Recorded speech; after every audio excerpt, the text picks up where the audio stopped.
नमस्कार साथियों, स्वागत है आप सभी का अंकित इंस्पायर्स इंडिया पर। मैं हूं अंकित अवस्थी। जैसा कि आप सभी जानते हैं कि भारत में दुनिया की एक सबसे बड़ी आर्टिफिशियल इंटेलिजेंस पर समिट का आयोजन हो रहा है। 16 फरवरी से शुरू होकर 20 फरवरी तक चलेगा। इसके बारे में हमने आपको एक दिन सेशन करके भी डिटेल जानकारी दी थी।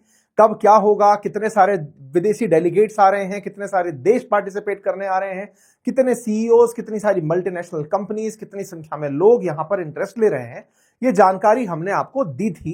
भारत के राजधानी दिल्ली में आयोजित हो रही एआई इंपैक्ट समिट के बारे में हमने अपने सेशंस में आपको जानकारी देते हुए बताया था कि भारत दुनिया की सबसे बड़ी एआई पर यानी आर्टिफिशियल इंटेलिजेंस पर इंपैक्ट समिट को होस्ट कर रहा है, जिसमें बड़ी संख्या में लोग पार्टिसिपेट कर रहे हैं। अगर आपको याद हो तो हमने आज से 6 दिन पहले 11 फरवरी को इसका एक डिटेल सेशन किया था और आप लोगों का उसी दिन मैंने इंटरेस्ट भी जाना था कि क्या वाकई में आप लोग एआई टूल्स सीखना चाहते हैं, क्या आप जानना चाहते हैं कि आर्टिफिशियल इंटेलिजेंस आपके रोजमर्रा की जिंदगी में काम कैसे आती है। हमें ह्यूज रेस्पॉन्स मिला।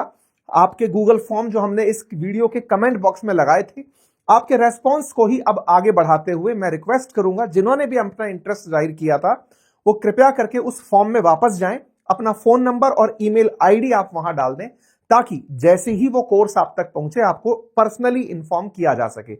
साथ ही साथ यदि आपने पिछले सेशन में अपना रेस्पॉन्स जमा नहीं कराया था तो भी आप उस गूगल फॉर्म में जाएं और जाकर के अपनी डिटेल्स, अपना फोन नंबर, अपनी ईमेल आईडी और जो भी सवाल आपसे पूछे गए हैं वो डाल दें, ताकि जब भी ये सेशन आए, जब भी हमारे डिटेल कोर्सेज आए आपके पास, अगले 10 दिन के अंदर आपके पास वो जानकारी होगी। क्योंकि आपके रेस्पॉन्स ने मुझे वो काम जो मैं अपने काम में यूज कर रहा हूं उन्हें आपको सिखाने के लिए मोटिवेट किया, तो मैं जल्दी ही आप तक उसकी इंफॉर्मेशन पर्सनलाइज तरीके से पहुंचा दूंगा। आइए तो आगे बढ़ते हैं। जब ये जानकारी हमने आपको दी थी और बताया था कि मंत्री जी ने कहा है कि 100 से ज्यादा देश पार्टिसिपेट कर रहे हैं, 15 से ज्यादा हेड ऑफ स्टेट इसमें आ रहे हैं, 100 से ज्यादा सीईओज आ रहे हैं, 500 से ज्यादा सेशंस होंगे, ये जानकारी हमने अपने सेशन में आप लोगों को दी थी। तो एक तरह से ये समझिए कि आर्टिफिशियल इंटेलिजेंस दुनिया में कितनी इनोवेशन हो रहे हैं, भारत उन इनोवेशंस में कहां खड़ा है, भारत की कौन सी कंपनियां एआई के सेक्टर में बड़ा काम कर रही हैं, इन सबको समेटते हुए हमने आपके सामने एक जानकारी दी थी और बताया था कि भारत के अंदर अगर आप पार्टिसिपेट करना चाहते हैं तो लोग बड़ी संख्या में यहां पर पार्टिसिपेट करने पहुंचे।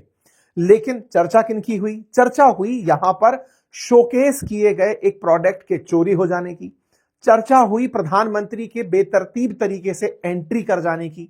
19 तारीख को प्रधानमंत्री को पहुंचना था, 16 तारीख को ही प्रधानमंत्री पहुंच गए, ऐसी मीडिया रिपोर्ट्स निकल कर आई, जिससे बहुत ज्यादा अव्यवस्था उत्पन्न हो गई। दुनिया भर में भारत की क्रिटिसिज्म हुई।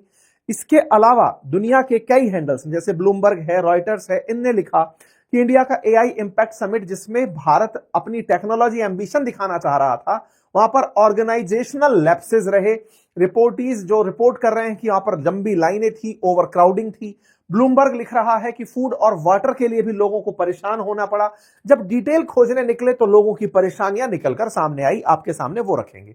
और रही सही कसर कुछ चाइनीज प्रोडक्ट्स ने कर दी, जिनके बारे में भारतीय कंपनियां क्लेम करती रह गई। आज एक एक के बारे में विस्तार से चर्चा होगी, सारे विवाद आपके सामने आएंगे और यह बताया जाएगा कि सरकार ने कहां पर अपनी तरफ से माफी मांगी है, किस तरह से उस काम को बेहतर करने के प्रयास हो रहे हैं।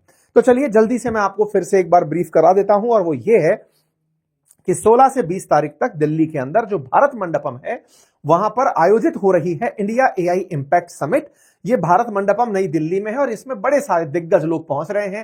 इमानुएल मैक्रोन समेत दुनिया के लगभग 20 से अधिक राष्ट्र अध्यक्ष पहुंच रहे हैं। सुंदर पिचाई जैसे लोग यहां पर जो टेक दिग्गज हैं वो यहां पर पहुंच रहे हैं, और प्रयास है कि यहां पर भविष्य क्या होगा एआई का, किस तरह से एआई हमारे जीवन को प्रभावित कर सकता है, उसके बने हुए अगर कुछ प्रोडक्ट्स हैं उसके बारे में चर्चाएं होंगी। साथ में जितने भी डिस्कशंस हो सकते हैं उन विषयों पर उनका यहां पर आयोजन होगा। यह समिट 2023 से चल रही है। पहली जो समिट थी वो एआई से उत्पन्न खतरे की थी, जो 2023 में ब्रिटेन में हुई थी।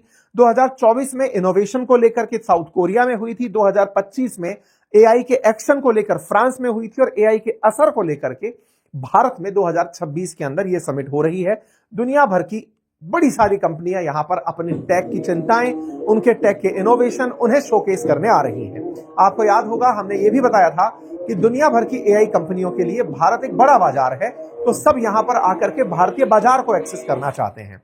भारत में जब ये काम इवेंट आयोजित होना शुरू होता है, भारत के प्रधानमंत्री पहले ही दिन इसके मंडपम में पहुंच जाते हैं देखने के लिए कि कौन सी कंपनियां क्या कर रही हैं। अश्विनी वैष्णव जी के द्वारा ये तस्वीर साझा की जाती है कि प्रधानमंत्री भारत मंडपम में आए थे, उन्होंने जायजा लिया था उन तमाम प्रोडक्ट्स का और कंपनियों का जो यहाँ पर शोकेस की गई हैं, जिनकी इंस्टॉल्स यहाँ पर लगी हैं, उनको देखा गया था। लेकिन सारा की सारा मसला यहीं पर फैला था। फैला ये था कि जैसे आप प्रधानमंत्री को देख रहे हैं, प्रधानमंत्री 16 तारीख को जब आम जन के लिए ये एरिया खोला जा चुका था, उस समय पर पहुंचे। लगभग 70,000 से ज्यादा पार्टिसिपेंट्स इस जगह पार्टिसिपेशन में एंट्री कर चुके थे। प्रधानमंत्री का ऐसे समय पर आना, और अब आप दुकानों पर अगर ध्यान से देखें तो केवल सरकारी अधिकारी आपको दिखाई दे रहे हैं, आम जन आपको यहां पर नजर नहीं आ रहा है। आम जन गया कहां? जो आम जन यहां पर एंट्री कर गया था, जो यहां पर शोकेस करने के लिए लोग अपनी स्टॉल लगाकर खड़े थे, वो कहां गए? पार्टिसिपेंट्स कहां गए? जो इतनी दूर दूर से देश भर से चलकर यहां पहुंचे थे, वो सब कहां गए? आंसर है, उन सभी को प्रधानमंत्री की यात्रा के अनाउंस होते ही इस पूरे की पूरे हाउस से बाहर निकाल दिया गया। बाहर निकालने का यह काम दिल्ली पुलिस के द्वारा और सुरक्षा व्यवस्था में लगे हुए कर्मचारियों के द्वारा किया गया। लेकिन जो आदेश देकर बाहर निकाल रहे लोग थे, उन्हें असल में यह नहीं पता था कि इन लोगों को वापस कब आने की परमिशन देनी है। उन लोगों को बाहर निकाल दिया गया कि प्रधानमंत्री आ रहे हैं, सब लोग बाहर जाओ। ऐसे में इन इंस्टॉल्स पर जो लोग आकर के चीजें देखना चाहते थे, या फिर इतनी बड़ी जो भीड़ आ गई थी, उन्हें अपना प्रोडक्ट बेचकर पैसे कमाना चाहते थे, वो सभी लोग यहां पर वंचित रह गए इस पूरे की पूरे दिन भर के शो से। 12 से लेकर शाम 6 बजे तक 16 तारीख के दिन प्रधानमंत्री के चलते पूरे क्षेत्र को पहले सैनिटाइज किया गया, चेक किया गया कि प्रधानमंत्री अगर आएंगे तो यहां पर कोई असुविधा तो नहीं हो सकती। सिक्योरिटी फोर्सेस बल्क में सारी व्यवस्थाएं यहां पर पहुंचती हैं। उसके चलते आमजन परेशान होता है। आमजन परेशान होता है, ये चर्चाएं बड़ी चर्चाओं में शामिल हो जाती हैं, क्योंकि प्रधानमंत्री का यहां पर पहुंचना और बड़ी संख्या में लोगों का डे वन में ही इंटरेस्ट लेना। अच्छा, इससे आप एक चीज का अंदाजा लगा सकते हैं कि आप और हम कितने क्यूरियस हैं, जानना चाहते हैं तकनीकी में क्या हो रहा है। मैं आपको बताऊं, जो हमने आपसे गूगल फॉर्म भरवाया था, जिसका लिंक कमेंट बॉक्स में अभी भी पिन है, उसमें हमें ह्यूज रेस्पॉन्स मिला है। लोग चाहते हैं, जानना चाहते हैं कि एआई कैसे उनके जीवन में सहयोगी हो सकता है। इसी वजह से यहां पर हजारों की संख्या में लोग पहुंचे थे। आप भी अगर चाहते हैं, मैं फिर से याद दिला रहा हूं, आप अभी जाकर बीच में वीडियो रोकिए, अपना गूगल फॉर्म फिल कर दीजिए, अपनी करेक्ट डिटेल भर दीजिए, ताकि आज के जीवन में जो एआई काम का है उस तक मैं आपको पहुंचा सकूं, आपके उपयोग में उसे ला सकूं। आप उसे कैसे कर पाएंगे, इसके लिए गूगल फॉर्म में हमने आपसे कुछ डिटेल्स मांगी है। तो प्यारे साथियों, यहां पर बड़ी संख्या में क्यूरियस भारत का युवा पहुंचता है, लेकिन प्रधानमंत्री की यात्रा और अव्यवस्थाओं और जानकारी के अभाव में वो इस तरह से ऑफिस के बाहर रह जाता है। जब आप भारत मंडपम पे जाकर के या फिर इस एआई इंपैक्ट समिट में जाने के लिए वेबसाइट तलाशते हैं, तो वो खास साफ मना कर देते हैं कि भैया सुनो, जगह भर गई है, अब अंदर आने की परमिशन हम लोग नहीं दे सकते। कोई बात नहीं साहब, इस तरह से रेस्पॉन्सेज आने शुरू होते हैं, देश के अंदर रिएक्शन आने शुरू होते हैं कि भाई इंपैक्ट समिट आयोजित तो की गई, लेकिन लोग इसमें विरोध करते हुए दिखाई पड़ रहे हैं। कुछ ऐसे लोगों के वीडियो बाहर आए जिन्होंने बहुत मेहनत से यहां पर स्टॉल लगाई थी, लेकिन वो डे वन में अपनी स्टॉल पर लोगों को बुला ही नहीं पाए, क्योंकि उन्हें बाहर निकाल दिया गया। धीरे धीरे वीडियोस बाहर आने लगे, लोगों ने प्रतिक्रिया देना शुरू किया कि चलो प्रधानमंत्री आ गए, अचानक अव्यवस्था उत्पन्न हो गई, ठीक है। अब बाहर जब निकले तो वहां पर कोई भी इंफॉर्मेशन नहीं दी जा रही है, लोगों को बाहर निकाल दिया गया, अनाउंसमेंट दे करके लोगों को बाहर निकाल दिया गया। लोग बाहर गए, बाहर लगा हुआ था फूड कोर्ट। फूड कोर्ट में, जहां देश डिजिटल इंडिया की बात कर रहा है, फूड कोर्ट में खाने के लिए पैसे कैश में देने थे, वहां पर यूपीआई लिया ही नहीं जा रहा है। लोग इस बात पर भड़क गए कि कहां एक और आप इनोवेशन की बात कर रहे हैं, आर्टिफिशियल इंटेलिजेंस और टेक्निक की बात कर रहे हैं, और दूसरी तरफ आप डिजिटल इंडिया को प्रमोट करने के नाम पर कैश में पैसे मांग रहे हैं। यहां पर इस बात का बहुत विरोध हुआ। फिर एक और विरोध यहां पर निकल कर आया। वो विरोध था कि यहां पर अंदर जाते समय बहुत से ऐसे इलेक्ट्रॉनिक गैजेट्स, ऐसे बहुत से इंस्ट्रूमेंट्स जिन्हें व्यक्ति अपने साथ रखता है, जैसे एयरपोर्ट कान में लगाकर रखना आम बात हो गई है। अगर कोई टेक का काम हो रहा है तो वहां पर लोग लैपटॉप लेकर जाएंगे, अपनी गाड़ी से कोई गया है तो चाबी लेकर जाएगा। ऐसी चीजों को भी यहां पर अंदर ले जाने से रोका जा रहा था। लोगों ने सुरक्षा के नाम पर इस तरह की जो अव्यवस्थाएं फैल रही थी, इस पर बहुत ज्यादा रोष व्यक्त किया। लोगों का कहना था कि आप लोगों ने पहले तो इतना पॉप एंड शो करके इसका प्रमोशन किया, लोग देखने आ गए, तो अब आप उनको हैरेस कर रहे हैं, परेशान कर रहे हैं। लोग हजारों की संख्या में लाइनों में लगे रहे, इंतजार करते रहे कि उनका नंबर आएगा, और इंतजार के बाद में अव्यवस्था को बहुत ज्यादा क्रिटिसिज्म मिला। इस प्रकार से प्रोहिबिटेड आइटम्स की एक लिस्ट बाहर निकल कर आई, जिसमें मेजर जिन विषयों पर दिक्कत हो रही थी, बैग था, ब्रीफ केस था, अम्ब्रेला था, ईयरबड्स थे, हैंडीकैम थे, थर्मोफ्लास्क, कैमरा, इन सब से लोगों को रोका जा रहा था। लोगों ने इस पर अपनी अपनी प्रतिक्रियाएं दी कि कम से कम जैसे पानी की बोतल है, इसको अंदर ले जाने से मना किया हुआ है। गर्मी के समय पर आदमी आ रहा है तो क्या ही करेगा। शार्प ऑब्जेक्ट है तो भाई साहब कोई यहां पर क्या ही कर लेगा। Earbuds, laptop, car keys, bag, इन सबको लाने से यहां पर इनकार किया गया था। ठीक है, धीरे धीरे इस बारे में सोशल मीडिया पर जबरदस्त प्रतिक्रियाएं आना शुरू हुई। लोग जहां तहां पर सरकार को इस तारीख के लिए क्रिटिसाइज करना शुरू किए। दिक्कतें बढ़ती चली गई। एआई इंपैक्ट समिट के नाम पर लोग परेशान हो रहे थे। तस्वीरें बाहर आना शुरू हुई और यह हेडलाइन बनना शुरू हुई कि अव्यवस्था ही अव्यवस्था। दुनिया भर में भारत की इस अव्यवस्था की डे वन पर ही चर्चा होना शुरू हो गई। इन्हीं अव्यवस्थाओं में एक मसला निकला कि एक भाई साहब अपने कुछ वेरेबल्स जैसे हाथ की घड़ी है या कुछ इलेक्ट्रॉनिक गैजेट्स जो थे उन्होंने शोकेस करने के लिए लगाए थे। प्रधानमंत्री का आना जब हुआ तो उनसे कहा गया कि आप बाहर चले जाइए और बाहर जाकर के आप इन्हें यही, उसने कहा कि भाई साहब मैं अचानक बाहर जाऊंगा, प्रधानमंत्री के लिए आपने अचानक अनाउंस कर दिया है, मैं अपना सामान यहां छोड़ जाऊं। बोले आप यहीं पर छोड़ जाओ, लोगों ने अपने लैपटॉप भी छोड़े हुए हैं, आप भी छोड़ दो, कुछ नहीं होगा, अब तो हाई सिक्योर्ड होने जा रही है ये जगह। भाई साहब ये कंपनी अपना सामान छोड़कर यहां से चली गई। ये जब छोड़कर चले गए, शाम को जब वापस आते हैं तो यहां पर केवल खाली पैकेट्स दिखाई पड़ते हैं। जो भी आइटम्स थे वो सारे गायब। इन्होंने कहा कि भाई अगर इतने सारे आइटम्स थे, इस जगह की इतनी हाईटेक सिक्योरिटी है, एआई से सिक्योरिटी हो रही है, प्रधानमंत्री के नाम पर सिक्योरिटी हो रही है, पहले तो उस आदमी को बाहर निकाल दिया गया और जब वो वापस आए तो सारा आइटम यहां पर नहीं था। उन्होंने बाकायदा इस बात को 16 तारीख के दिन ही ट्वीट कर दिया। इस बात से पूरे देश में इस बात पर जिक्र होने लगा कि किस तरह की व्यवस्था है।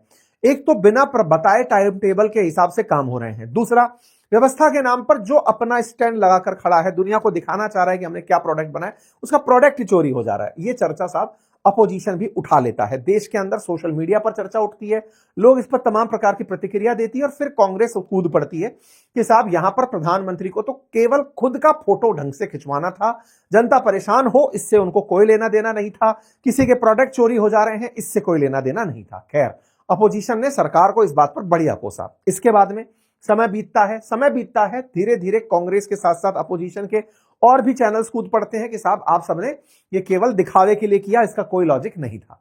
लेकिन अगला दिन बीतता है, धनंजय यादव जिनका नाम बताया गया, जिनका माल चोरी हुआ था, वो थैंक यू बोलते हुए ट्वीट डालते हैं, कहते हैं कि मेरा जो सामान खोया था वो वापस मिल गया। दिल्ली पुलिस बहुत सपोर्टिव रही, इस काम के लिए बहुत सारी शुभकामनाएं। अब इस पर लोगों के अपने अपने तर्क हैं कि भाई साहब इनसे करवाया गया है ट्वीट, ये खुद से किया है, ये तो यही जाने। दूसरा, इनका माल मिल गया है, ये बात भी अपने आप में एक बड़ी बात है। अदरवाइज पुलिस कहीं खोजकर इन सब चीजों को इतनी बड़ी भीड़ में दे पाती, लेकिन पुलिस की तत्परता देखिए। जैसे ही प्रेशर इस बात पर बना कि देश के अंदर इज्जत के ऊपर सवाल के, सरकार के ऊपर सवाल खड़े हो रहे हैं, तो तत्काल प्रभाव से रातों रात पुलिस ने सब कुछ इनको लाकर पकड़ा दिया। खैर चलिए, इनकी व्यवस्थाएं बैठ गई, ये मामला निकल गया। आगे बढ़ते हैं। देश के अंदर जो हमारे मंत्री जी हैं, अश्विनी वैष्णव जी, जिन्होंने इस कार्यक्रम को, इवेंट को आयोजित करवाया, वो फिर सामने आते हैं और इस बार इन्होंने बहुत ही जिम्मेदारी से इस बात को मीडिया के सामने रखा और कहा कि देखिए उसमें जो अव्यवस्थाएं हुई थी उनके लिए हम क्षमा चाहते हैं। इन्होंने बकायदा अपनी तरफ से इसकी माफी मांगी। ये बहुत कम देखने को मिलता है, हमारे देश के मंत्री अक्सर डिफेंड करते हुए दिखाई पड़ते हैं, लेकिन इन्होंने फाइनली इस बारे पर अपनी तरफ से अपोलॉजी मांगी। साथ में यह भी बताया कि इसका जबरदस्त रेस्पॉन्स देखने को मिला है और वास्तविकता भी है। 70,000 लोग एक बार में पहुंच गए। जनरली ऐसा होता है कि ऐसे इवेंट्स में लोग पहुंचते नहीं हैं, लेकिन देश ने जिस तरह से इसकी तैयारियां की, दुनिया भर को आमंत्रित किया, बड़ी मात्रा में लोग यहां पर पहुंचे और ऐसे में ये अव्यवस्थाएं हुई। इन्होंने कहा कि हमने प्रॉपर तरीके से अब वॉर रूम बना लिया है। वॉर रूम पहले से भी है, लेकिन अब वो प्रॉपर तरीके से काम कर रहा है। अगर आप लोगों को कोई और अव्यवस्था लगती है, प्लीज हमें बताइए, हम उसको इमीडिएटली रिजॉल्व करेंगे। इन्होंने अपनी तरफ से इस बात को बोला। खैर, इतने बड़े आयोजन में ऐसी दिक्कतें होना, उसमें सबसे बड़ी दिक्कत जो थी वो प्रधानमंत्री के शायद अचानक आ जाने से रही होगी। आवश्यकता थी कि ऐसे बड़े इवेंट्स में, ये तो इससे ज्यादा भीड़ नहीं थी, अदरवाइज भगदड़ जैसी स्थितियां बन सकती थी और देश में, दुनिया में देश की बहुत मजाक बन सकती थी। ये वाकई में एक ऐसी विषय है जिसको देश के अंदर सोचने की आवश्यकता होनी चाहिए। चलिए, प्रधानमंत्री निकले, प्रधानमंत्री की मीटिंग सब हो गई। अब इसके बाद में क्या हुआ वो सुनिए साहब। हुआ ये कि जब यहां पर एआई इंपैक्ट समिट हो रही है तो बहुत सारे कॉलेज और यूनिवर्सिटीज को भी कहा गया कि अगर आप चाहें तो अपनी अपनी स्टॉल भी लगाकर खड़े हो जाएं, बता सकें कि यहां पर हम लोग एआई के अंदर क्या काम कर रहे हैं। ऐसी तमाम यूनिवर्सिटीज को यहां पर काम करने की जगह दी गई। उनमें से एक यूनिवर्सिटी है गलगोटिया यूनिवर्सिटी। गलगोटिया यूनिवर्सिटी भी यहां पर आती है और अपनी स्टॉल लगाती है, बताने के लिए कि एआई में वो लोग क्या काम कर रहे हैं। ऐसे में यहां पर उनके द्वारा पहले ये बताया जाता है कि वो कैसे कैसे अपनी पूरी स्टॉल लगाकर खड़े हैं, यूनिवर्सिटी क्या काम कर रही है, बकायदा लोगों को दिखाने के लिए कि एआई में हम लोग कितना इनोवेटिव तरीके से आगे चल रहे हैं। इन्हीं की एक तस्वीर में आप एक रोबोट देख सकते हैं जिसको यहां पर दिखाया गया है। इस रोबोट को देखने के लिए हुजूम उमड़ पड़ता है, लोग इसे देखते हैं, तस्वीरें खिंचाते हैं और लोगों के अंदर बड़ी क्यूरोसिटी जागती है कि आफ्टर ऑल ऐसा क्या ही इन लोगों ने बना दिया है। ये एक कुत्ते जैसा दिखने वाला रोबोट लोगों से हाथ मिला रहा है, एक्टिंग कर रहा है। बकायदा इन्होंने अपनी तरफ से पूरा प्रमोशन किया, इन्होंने प्रॉपर इनोवेशन को प्रमोट किया कि हमने ये काम कैसे कैसे किया है। इसी बीच में इस डॉग के लिए डीडी न्यूज वाले गलगोटिया यूनिवर्सिटी के काउंटर पर पहुंच जाते हैं और उनसे जाकर के इसका इंटरव्यू ले लेते हैं कि बताइए साहब ये क्या है। यहां पर ये जो मैडम खड़ी है ये गलगोटिया यूनिवर्सिटी की तरफ से रिप्रेजेंटेटिव थी और इन्होंने अपने जो प्रोडक्ट्स थे उनको यहां पर शोकेस किया। डीडी न्यूज की तरफ से जो एंकर सवाल पूछे जा रहे थे उनमें से ये अपनी तरफ से जवाब देते हुए उस डॉग को अपनी यहां पर जो सेंटर ऑफ एक्सीलेंसी है उसके द्वारा विकसित बता देती हैं। ये जब इस बात को यहां पर बताती हैं और कहती हैं कि हम देश में प्रथम हैं ऐसा करने वाले, हमने इस इनोवेशन को किया है, कुछ और प्रोडक्ट्स भी इन्होंने अपनी तरफ से क्लेम कर दिए कि ये हमारी तरफ से बनाए गए हैं। ये जानकारी जैसे ही ये बाहर देती हैं, भाई ऑब्वियस सी बात है ये मीडिया में बार बात निकल कर आती है कि यार गजब की चीज बना दी। यूनिवर्सिटी भी इस चीज का प्रचार कर रही है कि बढ़िया दो कुत्ता बना के भाई यूनिवर्सिटी वालों ने खड़ा कर दिया। चर्चाएं चलना शुरू होती हैं, चर्चाएं चलना शुरू होती हैं तो भाई साहब हमारे देश में तो कई खोजी आदमी हैं वो बाहर निकल आते हैं। एक मिस्टर शर्मा जी हैं वो बाहर निकल आए, उन्होंने खोजकर निकाला कि भैया सुनो ये जो गलगोटिया वालों ने कुत्ता निकाल के दिखाया था ये कुत्ता तो ऑनलाइन उपलब्ध हो रखा है। बोले कहां हो रखा है? बोले ये यूनिट्री नाम की एक कंपनी है जो $2800 में इसको दे रही है। यूनिट्री एक चाइनीज कंपनी है। बोले भाई साहब ये लोग कह रहे थे, इंटरव्यू में मैडम बोल रही हैं कि हमारी यूनिवर्सिटी ने 350 करोड़ रुपए रिसर्च एंड डेवलपमेंट के लिए खर्च करने की प्लानिंग की है। बोले $2800 का, $2800 बोले तो लगभग 2.5 लाख रुपए के आसपास का ये कुत्ता है जो यूनिट्री नाम की कंपनी है वो बना रही है। इसको कोई भी खरीद सकता है। इन्होंने चाइनीज माल खरीद करके बता दिया कि ये तो हमारा है। फिर तो भाई साहब सोशल मीडिया पर ट्रोलर्स एकदम कूद पड़े, लोगों के रिएक्शंस बहुत तेजी से आने शुरू हुए कि चल क्या रहा है, गलगोटिया गला गोठ दिया है, इस प्रकार की चीजें दिखाई देने लगी। हेडलाइन बनने लगी कि नेशनल एम्बेरसमेंट हो गया कि इंडियन यूनिवर्सिटी ने एक चाइनीज रोबोट को अपना बता करके दिल्ली के अंदर एआई समिट में प्रेजेंट कर दिया। मैडम जी का वीडियो वायरल होने लगता है, जानकारी बाहर निकल के आती है, बाहर निकल कर आती है कि ये जो डॉग इन्होंने लिया है वाकई में ये चाइनीज है। और ये बात चाइना की तरफ से ही, एक चाइनीज सोशल मीडिया हैंडल है चाइना पल्स के नाम से। अब ये चाइना हैंडल करता है या कोई आदमी है जो चाइना के नाम से हैंडल करता है, वो चाइना के इनोवेशंस को डालता रहता है। उसने बकायदा इसको डाल दिया और बताया कि सुनो भैया ये हमारा प्रोडक्ट है, यूनिट्री के अंदर उपलब्ध है, आप इसको ऑर्डर कर सकते हैं। इसको भारत में नाम दे दिया गया है। ठीक है साहब, यूनिट्री पर हमने भी जाकर देखा तो ये डॉग उपलब्ध है, सेम प्रोडक्ट उपलब्ध है। इस बात को जब बाहर आते हुए देखा तो फिर गलगोटिया वालों को समझ में आया कि हमने कुछ ज्यादा ही ज्यादा गलत कर दिया है। लोग इस बात पर क्रिटिसिज्म करने लगे कि हमारे देश का तो एआई भी अब चाइना से कॉपी होकर के आ रहा है। और ऐसे में गलगोटिया वाले हो सकते हैं भविष्य में कहने लगे ताजमहल भी हम लोगों के द्वारा बनवाया गया था। खैर कोई बात नहीं। डीडी न्यूज के द्वारा इस पूरी जानकारी को जो डाला गया, इस पर फिर रीडर्स ने भी अपनी तरफ से कंटेक्स्ट ऐड करके अपलोड कर दिया कि सुनो ये फर्जी खबर थी, $2800 में ये चीज उपलब्ध है। कोई बात नहीं साहब। गलगोटिया यूनिवर्सिटी उतरकर आती है, अपनी तरफ से सफाई देने आती है और अपनी तरफ से सफाई देते हुए वो कहती है कि हमने इस रोबोटिक प्रोग्राम के अंदर ये जो प्रोडक्ट लिया है ये यूनिट्री का ही बना हुआ प्रोडक्ट है। हमने अपने बच्चों के एक्सपेरिमेंट के लिए इसको रखा था। यूनिट्री से लिया गया रोबोटिक डॉर इस सफर का हिस्सा है। हमने यहां पर इसे केवल एक चलता फिरता क्लासरूम की तरह से प्रदर्शित किया। हमारे छात्र इस पर कुछ कुछ करके सीख रहे हैं और इनोवेशन के लिए तमाम प्रकार के काम किए जा रहे हैं। और हमने ना कभी इस डॉग को बनाया और ना ही हमने इसे कभी क्लेम किया।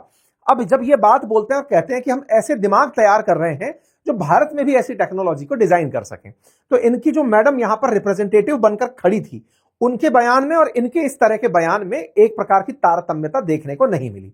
इन्होंने जिस तरह का ज्ञान दे दिया वो ज्ञान ये था कि हमारे छात्रों को लाकर हमने ये दिया था और हम उनको बता रहे थे कि देखो इस तरह की चीजें की जा सकती हैं।